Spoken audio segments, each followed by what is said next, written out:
So in this Rhino tutorial, we're going to be looking at how you can get a free digital terrain model, including buildings and roads, just like this one here. So what we want to do is, we want to go to cadmapper.com, make a free account, and search where in the world we want to go to in here, or we can move to it on the map.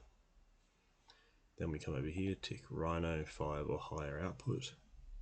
We want to turn on 3D buildings and set a false height of about 3 meters if there's no data available.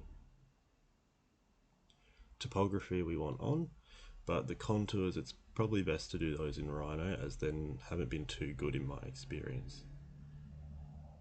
For road geometry, we can turn that on to outlines, or you can do center lines if you want, of course, and all that should be pretty good.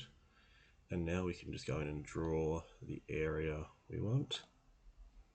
And it says here, so you get free file up to 1 kilometer squared, and currently this one is 0.83.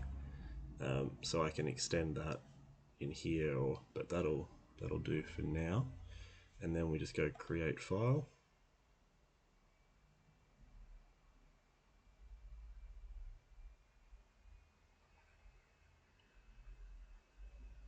And here we get a bit of a preview of what it's going to look like, and then we just go download.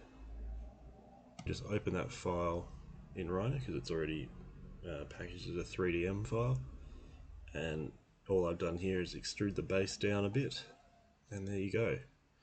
You now have a full 3D digital terrain model for your site and the broader area up to 1 kilometer squared, completely free. Thank you for watching this Rhino tutorial.